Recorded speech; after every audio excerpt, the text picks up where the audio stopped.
Hoje a gente acordou com a notícia de que duas das maiores artistas musicais deste país cancelaram as suas respectivas turnês, Ludmilla e Ivete Sangalo.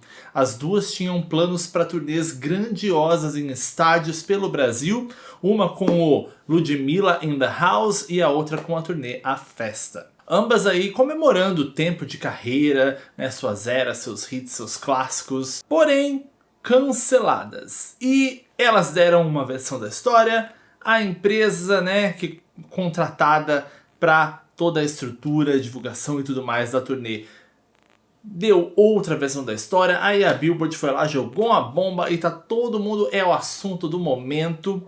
Então a gente tem algumas coisinhas para falar sobre isso, num tom informativo no sentido de tudo que rolou, e também opinativo, que eu vou dar para vocês a minha visão do porquê que isso está acontecendo. Antes da gente começar para valer, para quem não me conhece, meu nome é Bruno de Maio, muito prazer, seja muito bem-vindo ao canal caso você não seja já familiarizado aqui. Se você puder já deixar o seu like, se inscrever aqui no canal, ativar o sininho, fazer aquele combo gostoso que ajuda muito o criador de conteúdo, eu vou ficar muito feliz. E se você puder também compartilhar esse vídeo por aí com seus amigos que gostam de cultura pop, ajuda mais ainda a gente. E tem também o nosso Apoia-se para quem quer colaborar financeiramente com o canal e ter acesso aos nossos vídeos, nossas reações sem nenhum corte. O link tá aí na descrição do vídeo também. Bom, para começar, acho que vale a gente mencionar como é que rolou esse anúncio hoje. E foi bem curioso porque tanto a Ludmilla quanto a Ivete tinham contratado a mesma empresa para turnê, que é a 30E, e as duas artistas anunciaram o cancelamento da turnê praticamente no mesmo minuto, cada uma na sua rede social. E o texto também das duas artistas era muito parecido, alegando, basicamente, vou ler um pedaço aqui do pronunciamento da Ludmilla nas redes sociais, que é o seguinte: por motivos que fogem do controle de Ludmilla e sua equipe, a Ludmilla in the House Tour está cancelada. A decisão foi tomada mediante o não cumprimento por parte da produtora responsável pela turnê das condições previstas no pré-contrato. Com isso, fica impossibilitada a realização dessa tour. Esse foi praticamente o mesmo texto da equipe da Ivete Sangalo, foi um Ctrl+C, Ctrl+V. É claro que a partir do momento em que elas anunciaram, muito começou a se falar ali nas redes sociais, os fãs de outras cantoras alegando que é por falta de demanda, coisa assim, porque o povo gosta de tacar lenha na fogueira, né? O que não se esperava é que a produtora daria logo mais uma resposta oficial também. Então a 30E, que foi a produtora contratada para a realização dessas turnês, respondeu. E o comunicado deles é o seguinte, ó: a produtora lamenta, mas respeita a decisão unilateral das artistas e esclarece que em nenhum momento avaliou o cancelamento das duas turnês. Em relação à turnê Festa, por questões de demanda, a empresa propôs à artista e à sua equipe uma readequação de estrutura e produção e foi surpreendida com o comunicado publicado. Tá? Em relação à turnê da Ludmilla, não houve nenhuma negociação anterior à decisão exclusiva da artista e seu comunicado. No final do comunicado, eles ainda dizem que a 30E pode afirmar sua integral capacidade para cumprir seus compromissos com seus clientes, parceiros e patrocinadores, e informa que as demais turnês anunciadas estão confirmadas e ocorrerão. Então eles deixam claro aqui que não descumpriram nada relacionado ao contrato, que eles apenas tentaram convencer a equipe da Ivete a readequar os locais devido à baixa demanda e foram surpreendidos com o comunicado de cara sem aviso prévio. E com a Ludmilla não houve nenhum tipo de conversa, apenas o comunicado nas redes sociais. Então temos aí a versão das artistas e temos aí a versão da empresa, ok? Da 30E. Aí entra um babado que a Billboard, que é uma revista extremamente renomada quando se trata de música, publicou um artigo falando sobre esse assunto e deixando também muito claro que o problema foi demanda. E a gente vai falar muito sobre isso, ok? Uma versão mais opinativa aqui, tá? Demanda. Então eles dizem que, em relação a Ivete, os resultados foram catastróficos, tá? Que, para se ter uma ideia, o segundo show na Arena Manaus, que tem capacidade para 44 mil pessoas, foram vendidos pouco mais de 2.500 ingressos. Em Presidente Prudente foi pior, não passaram de 100 ingressos. E falando da Ludmilla, eles falam que ela recebeu um adiantamento de 2 milhões de 2 a 3 milhões para fazer a turnê e que foi um fracasso. Das 10 apresentações programadas, acabaram virando só 2 e hoje nenhuma. E os shows da Carioca foram marcados para locais que abrigariam entre 10 e 20 mil pessoas, não passaram num total de 500 ingressos vendidos. E ainda dizem que a empresa contratou a Ludmilla achando que iria vender o Numanice, que não é um show solo, é uma espécie de uma festa, né?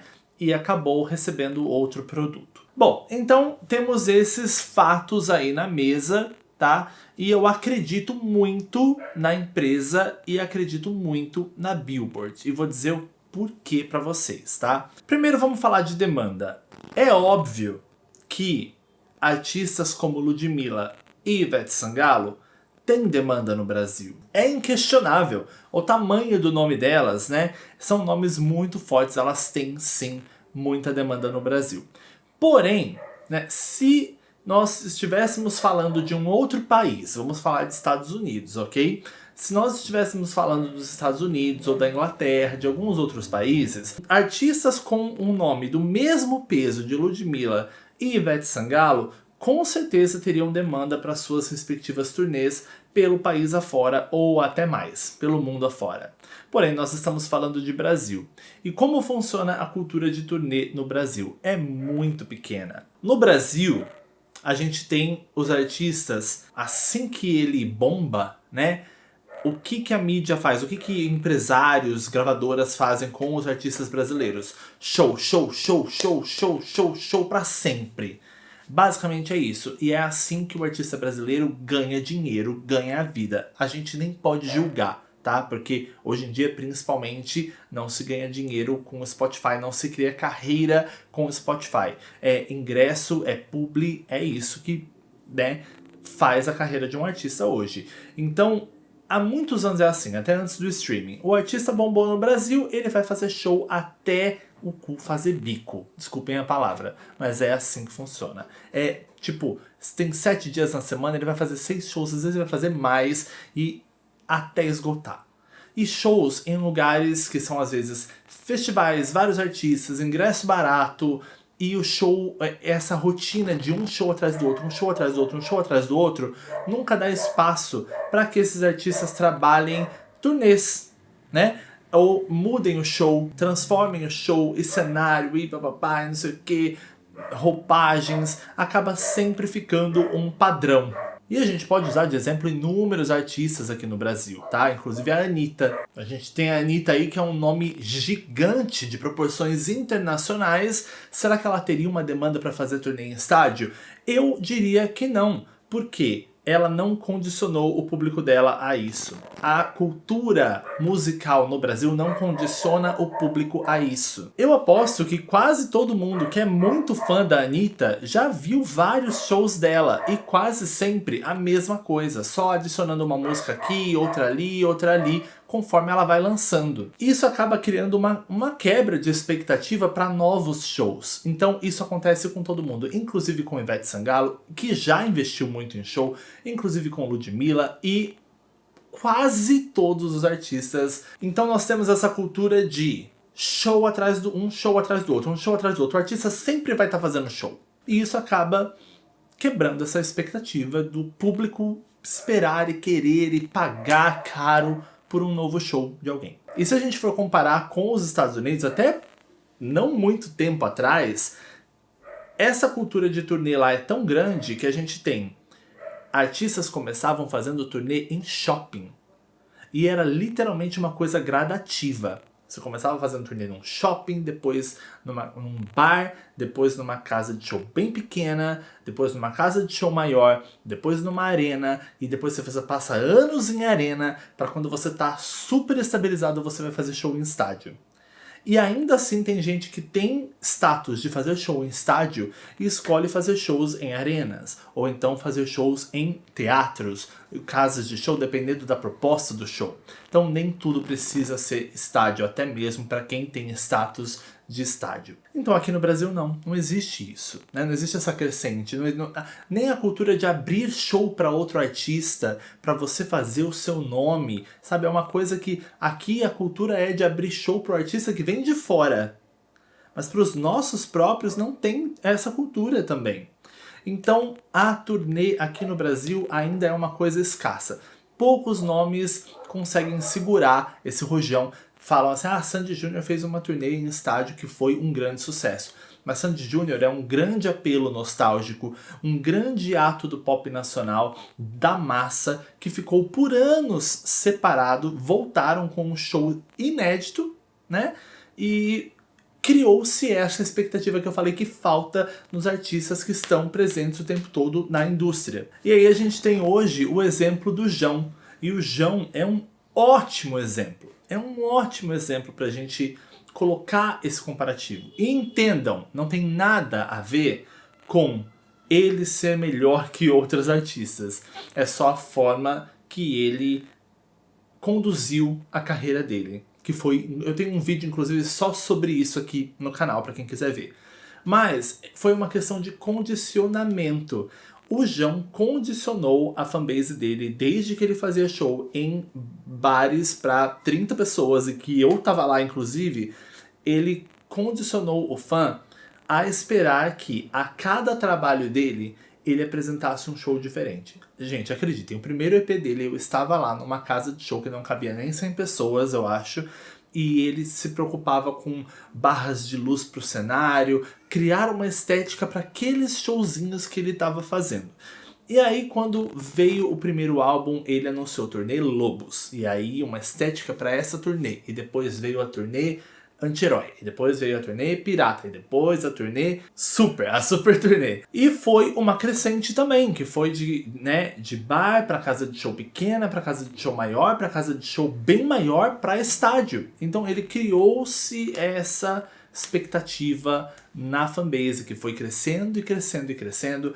E aí até pessoas que talvez não eram tão fãs do Jão começaram a prestar atenção nisso, começaram a olhar para os shows dele e falar, caramba, ele tá fazendo uma coisa que é feita lá fora, vou ficar de olho. E aí eu via pessoal que nem era tão fã elogiando a estrutura de turnê. Aí você começa a acompanhar mais, porque você gosta de shows, grandes espetáculos, e você vai atraindo mais gente. E nisso ele foi e conseguiu fazer uma turnê lotando estádios. É uma turnê de estádios pelo Brasil inteiro? Não, tem lugares que são lugares menores, ele tá adaptando pro lugar e pra demanda. E eu acho super inteligente. A turnê teve seus problemas técnicos com a mesma empresa que tava aí pra fazer Ludmilla e Ivete? Teve. Isso seria caso para outros vídeos. Não é uma empresa assim, meu Deus, perfeita.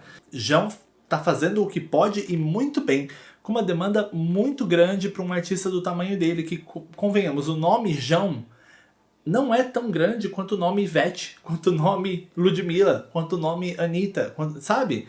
E ainda assim ele consegue fazer mais, porque ele condicionou o público dele a esperar isso dele. Então não adianta você passar 10 anos da sua carreira fazendo o mesmo show por 80, 90, 100 reais aí pra todo mundo ver. Aí todo mundo já viu você ao vivo e é sempre muito parecido. E aí você faz uma coisinha diferente para um festival ou para outro festival. E aí você do nada faz, vou fazer uma turnê de estádio e vai ser incrível, vai ser uma mega estrutura. E aí, ó, R$1.000. Você não condicionou o seu público a esperar isso de você, a querer pagar isso para te ver. E digo mais, essa estrutura de shows, essa cultura de show atrás de show, atrás de show, atrás de show, ela condiciona um público superficial para você. Não um público fiel, sabe? Não quer dizer que você já teve públicos de milhões pelo Brasil, que todas essas pessoas vão pagar acima de R$300 para ver um show só seu, sabe? Porque essas pessoas estão lá porque é uma artista legal, porque o ingresso tá barato, entendeu? E não porque elas foram ver o show, o espetáculo da Ludmilla, da Anitta, da Ivete, entendeu? Da Glória, da Pablo. Eu acho que algumas até tentam fazer isso, mas pecaram ainda de não fazer, acho que desde o comecinho, esse condicionamento do fã, sabe? Parece besteira, mas esse condicionamento é real. Então, acaba se criando um público gigante, porém superficial quando se trata de números de demanda. Entendeu? Demanda. É claro que a Ivete, quando anunciar um especial no Maracanã, ela vai lotar o Maracanã, entendeu? Porém, tipo, passou na televisão no primeiro dia. E aí? Já é novidade pra você comprar e ver? Pro nome Ivete, tipo, o João passou o show dele na segunda semana, não, no segundo dia, passou no Multishow, não foi TV aberta, Multishow. Já, acho que já é diferente, um artista que, apesar de estar em alta, é um nome ainda fresco. As pessoas olham pra pensar, caralho, preciso ir nesse show. Porque ele não saturou o show dele pra massa, pra esse público que se torna superficial a longo prazo na carreira. Vocês entenderam meu raciocínio? Pra mim faz todo sentido. Eu não sou produtor musical, eu não estou nos bastidores, mas eu sou um rato de música e cultura pop desde os meus 11, 12 aninhos de idade, eu já vou fazer 40. Então assim, eu observo muito, eu analiso muito e posso estar enganado. De repente, se Ludmilla e Ivete sentarem comigo aqui, elas vão me dar 3 tapas na cara e falar, bicha, a senhora tá completamente equivocada, a senhora não sabe o que a senhora tá falando. Pode ser, entendeu? Mas na minha cabeça faz sentido. Em momento algum, isso é uma crítica à Ivete, ou uma crítica à Ludmilla, ou à Anitta, que não quer nem tentar, porque ela sabe que isso pode acontecer, entendeu? Quando ela fala que é trabalho demais, não sei o quê, óbvio, a gente tá falando de um show de estádio, de uma mega produção, é trabalho, isso é fato e assim, consequências. Trabalho, enfim, é trabalho. Mas a questão de demanda, existe esse problema sim, e pra mim esses são os motivos. Como eu disse, não é uma crítica às artistas, é uma questão cultural do nosso país que acaba, que a longo prazo deixa o público condicionado de uma forma mais superficial. E tem um outro detalhe, assim, eu não acho que todo show super bem produzido precisa ser num estádio, sabe? A gente teve aí, por exemplo, a Madonna, antes da turnê Celebration, a turnê do Madame X, ela fez uma turnê cheia de recursos e uma mega produção num teatro, sabe? A gente tem turnês em casas de show, a gente tem casas de shows incríveis aqui no Brasil. Então, por que não trabalhar essa questão de turnê com uma demanda menor? Não é vergonha pra ninguém, você pode fazer até algo mais conceitual, mais intimista para os seus fãs. Eu acho que a questão da iluminação em lugares escuros, fechados, fica tudo ainda mais bonito. Então eu acho que dá pra se investir. A gente vai assistir, por exemplo, grandes musicais em teatro com produções assim que nenhum show brasileiro de pop faz, sabe? No teatro. Então dá pra se criar essa cultura de turnês. Claro que tem que ter investimento, o artista já tem que ter um lucro para investir, e às vezes o único caminho é fazer essa saturação de shows para ter o dinheiro para investir em algo especial. E talvez seja aí que a gente se perca e não consiga chegar nessa cultura que a gente talvez gostaria de apreciar aqui no Brasil, de turnês. Enfim, gente, tô aqui falando. É um vídeo sem roteiro hoje. Normalmente eu faço um roteiro porque eu sou muito tagarela. Mas hoje eu tava sem tempo, cheguei do trabalho com isso na cabeça e falei, vou sentar e hablar. E é isso, tá? Então eu quero muito saber de você do outro lado. Como você enxerga toda essa situação? Se você concorda com os meus pontos de vista, se você tem alguma coisa pra acrescentar, pra retirar, conta pra mim aí nos comentários. E se você gostou desse vídeo, deixa o seu like, se inscreve aqui no canal, ativa o sininho e compartilha esse vídeo por aí com seus amigos que gostam de cultura pop. Eu vou ficar muito feliz, a gente tá tentando bater uma meta de 80 mil inscritos, quem sabe 100 um dia, quem sabe, mas ajuda muito, tá bom? E é isso, obrigado por terem assistido, 1000 beijos pra você que me ouviu aqui até o fim e até o próximo vídeo. Fui!